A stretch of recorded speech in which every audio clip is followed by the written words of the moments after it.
Olá, a pergunta foi feita por um jovem aqui nos comentários do YouTube e ele quer saber como a Igreja Luterana vê outras denominações cristãs protestantes e também se a Igreja Luterana convida pastores de outras denominações para pregar nos seus cultos e se também pastores luteranos vão pregar no culto de outras denominações. Eu respondo a partir da minha perspectiva, né? Eu sou luterano filiado à IELP, Igreja Evangélica Luterana do Brasil, que é uma vertente do luteranismo, não é toda a realidade do luteranismo mundial ou brasileiro, né? Nós somos algumas vezes referidos como luteranismo confessional. É claro que talvez essa expressão não seja tão clara assim, né? Mas ela dá um tom para a resposta que eu vou dar e ela me ajuda a responder essa pergunta também, as duas na verdade. Mas antes de responder, eu comento que o que eu digo também não é só uma reação às perguntas desse rapaz, mas também há um vídeo, na verdade há uma concepção que aparece num vídeo do pastor Paulo Júnior. Eu nem menciono o nome dele no vídeo em si, né, no título do vídeo, porque não é meu interesse que pessoas venham ver isso aqui por causa do nome de alguém famoso, né? Mas é interessante que no vídeo do Paulo Júnior que eu assisti há não muito tempo, ele falava sobre a CCB, a Congregação Cristã no Brasil, e eu assisti o vídeo justamente por isso, porque vinham falando da CCB comigo e me perguntavam minha opinião, eu não conheço essa denominação. Então eu fui ver o vídeo dele, né, apareceu para mim como sugestão, e ele falava, né, criticava a denominação como sendo uma seita, e ao final do vídeo ele fazia uma lista de características do que é uma seita, para identificar uma seita. E entre as características de uma seita, conforme o pastor Paulo Júnior, que é batista, apareciam duas coisas que os luteranos têm em comum, né, com isso que ele diz que é uma seita. Uma característica é dizer que as outras igrejas estão erradas. Se eu bem me lembro, essa aparece lá.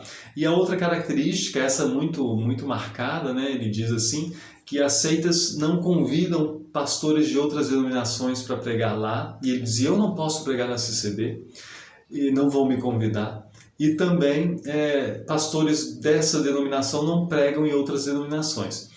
Se esses dois critérios são válidos assim de forma absoluta, a Igreja Luterana, de certa forma, então, é uma seita, segundo Paulo Júnior, né? Mas então, eu acho que vale a pena comentar sobre isso, né? Por isso eu respondo em vídeo e não escrevi simplesmente para o rapaz que me perguntou. Não me parece que ele esteja pensando nessa questão do Paulo Júnior, mas vale a pena responder as duas coisas ao mesmo tempo.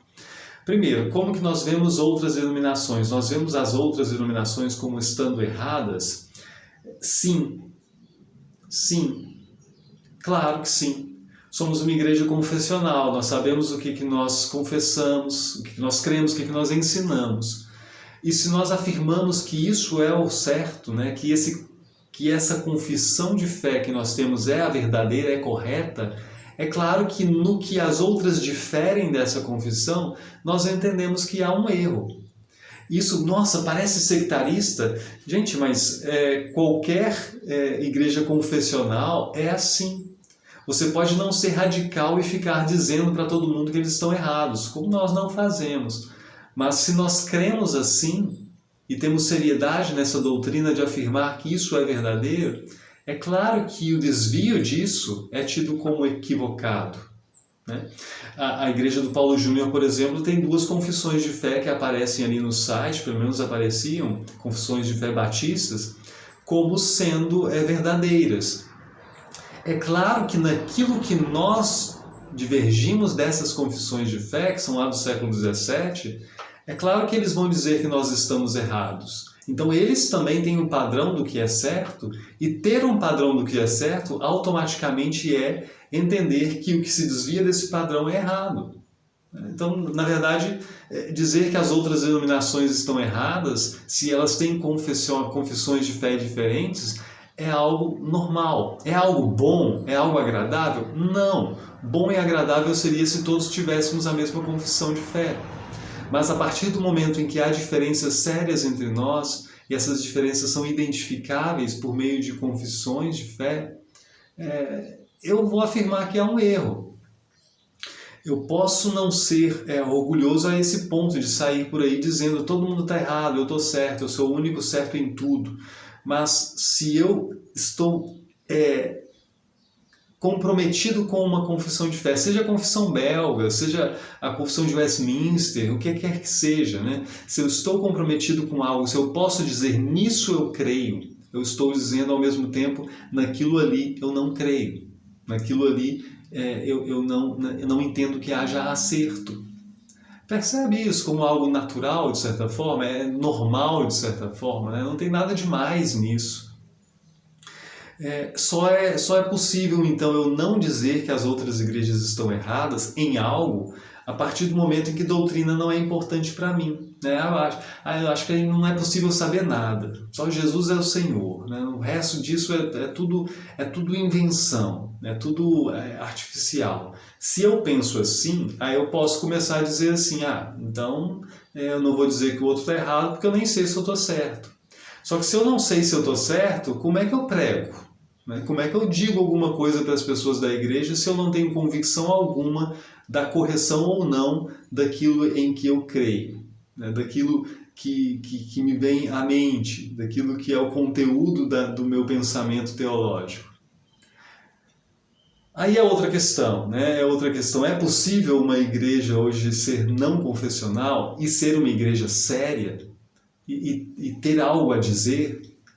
Ou nós vamos diluir o nosso conhecimento cristão, a nossa teologia, num mar de possibilidades, de belezas poéticas, mas sem afirmação alguma?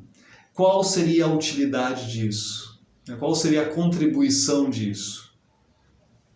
Muito bem, mas essa é outra discussão. Vamos a outra questão. Convidar pessoas para pregarem, né? Eu vou dizer que não, nós não convidamos, e isso flui do fato de sermos uma igreja confessional. Do fato de que a confissão de fé tem um valor importantíssimo para nós, do fato de levarmos a sério a doutrina, advém o fato de que não convidamos pessoas de outras denominações para pregar na igreja luterana. De novo, estou falando a partir da perspectiva da IELP, né, da Igreja Evangélica Luterana do Brasil. Veja bem, as pessoas da igreja, né, os membros das congregações em geral, não são teólogos, nem são jovens que têm bastante tempo livre para se dedicarem à teologia e a ficarem debatendo teologia o tempo todo. São pessoas comuns que trabalham a semana inteira e precisam de um tempo durante a semana para se sentarem, para participarem de um culto, para ouvirem a palavra conforme essas pessoas entendem que deve ser pregada. Elas não vão para a igreja para debater teologia, não vão para a igreja para queimar a cabeça pensando teologia, possibilidades e teorias. Elas vão ouvir a proclamação do Evangelho. E elas precisam ter a segurança de que o Evangelho será pregado conforme deve ser pregado, conforme o que é correto. E o que é correto segundo a sua confessionalidade ensina. Eu não posso, então, querer que essa pessoa vá para a igreja sem saber que teologia vai ser ensinada ali. Não posso querer que ela vá para a igreja para adentrar a uma discussão teológica que leva séculos. Por isso, eu não convidaria o Paulo Júnior para pregar, e ele vê isso como uma ofensa, né, como uma característica sectária. Não. Por que eu convidaria alguém para pregar num púlpito luterano, alguém que nega a validade do batismo da igreja luterana quando administrado a crianças? Por que eu vou convidar alguém que tem uma perspectiva completamente diferente sobre o sacramento? Mas o sacramento não é pregação, mas o sacramento faz parte da vida cristã, a partir da nossa perspectiva. Então, quando eu falo de vida cristã, eu falo do sacramento. Por que eu vou convidar alguém que tem uma perspectiva completamente diferente sobre santificação? Não faz sentido, ou seja, essa pessoa vai pregar o quê? Ela vai falar de Jesus, tudo bem, disso nós vamos falar também, mas como a salvação de Jesus chega a nós? Como é isso? Começam a surgir diferenças que me fazem pensar assim, olha, a pregação dessa pessoa pode ser útil? Pode, mas eu não sei o que ela vai dizer e tem muita probabilidade de ela dizer coisas que vão contra a nossa confessionalidade, que perturbam a tranquilidade que as pessoas têm de vir para a igreja e escutar a palavra como ela deve ser pregada numa igreja luterana. Então não faz sentido eu ficar convidando pessoas de outras denominações, porque isso tira toda a segurança que a pessoa tem quanto ao que ela vai escutar aqui. Se formos organizar um evento teológico, um debate, uma exposição de diferenças, ou mesmo uma palestra sobre um assunto específico, tudo bem, né? Pode ter a presença de outra pessoa. Eu dou até um exemplo, né? Há uns anos, o Seminário Concórdia, da Igreja Luterana, organizou um evento sobre missão e convidou 2 pastores presbiterianos, que foram lá fazer suas palestras, o Mauro Bueno, que é missionário, na verdade, aqui no Rio de Janeiro, e o pastor Augusto Nicodemos.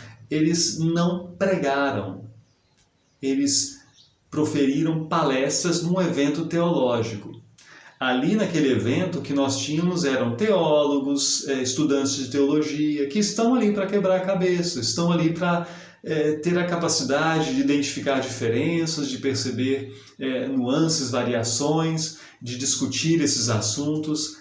Ok, é outra coisa, mas o Augusto Nicodemos nunca seria convidado para pregar numa igreja luterana. Percebe a diferença? A pregação no culto público não é debate teológico, não é. E por isso ela está ancorada numa confessionalidade, ela está de acordo com a confissão de fé daquela congregação.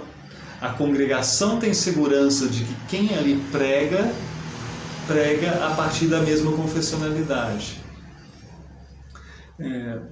Isso para nós é muito importante. E eu não vou pregar em outra congregação, talvez a sua igreja diga assim, mas nós não preocupamos com isso. Nós aqui, se tiver a pregação do Evangelho, não importa o que você pensa sobre batismo, Santa Ceia, santificação, vida cristã, lei e Evangelho, não tem importância nenhuma, desde que você seja cristão. Mas eu não vou pregar num culto assim, porque a gente entende que a reciprocidade é importante, né? Se eu sou convidado e aceito, eu deveria também convidar. Então eu não vou para manter esse respeito mútuo e essa diferenciação. Agora, se me convidam assim, faça uma palestra aqui, então não é um culto, não é uma celebração, é um evento teológico aqui da igreja, e nós queremos uma palestra sobre um assunto que talvez um pastor luterano possa falar melhor sobre isso, ou possa agregar alguma coisa, possa trazer algum elemento, mesmo que diferente, mas que seja útil para a discussão. Tudo bem, né? Nós não participamos de celebrações ecumênicas nesse sentido, mas nós participamos de conversas teológicas ecumênicas, sim. Né? Me parece que essa ideia de que não posso falar que ninguém está errado e que todo mundo prega em todos os púlpitos, ela é fruto da ideia de que há um panecumenismo, né? um ecumenismo panevangélico, panprotestante. Né? Todos os protestantes podem pregar em todas as igrejas protestantes, porque todos afirmamos a salvação por meio de Cristo Jesus. Eu vejo isso como jogar para debaixo do tapete diferenças muito importantes, que foram importantes lá no século XVI, que se mantiveram importantes no século XVII, né, no período justamente da confessionalização do protestantismo, mas que tem a sua importância enquanto a gente pensa que doutrina é importante. É claro que alguns podem levar isso de forma muito radical e aí negarem que haja cristãos na outra igreja, negar salvação, negar que o evangelho seja pregado em outro lugar. Isso sim eu vejo como extremismo. Negar que um batista seja cristão me parece extremista. Negar a validade do batismo do outro se é um batismo feito corretamente, me parece extremismo. Mas marcar as diferenças, saber no que nós cremos, o que nós confessamos, o que nós ensinamos, isso é saudável para a igreja e é saudável para o povo, que não precisa ficar esquentando a cabeça com reflexões que muitas vezes estão além do alcance de quem não tem tempo para ficar estudando dia a dia teologia com calma, né? É isso que eu queria comentar, é a minha perspectiva. Se algo não ficou claro, podemos conversar mais. Eu sei que para muitos isso pode soar um pouco estranho, no meio evangélico especialmente, mas talvez com um pouco mais de conversa, não que você vá concordar, mas pelo menos vai entender e entender que não há sectarismo aqui. Bênção de Deus e até a próxima.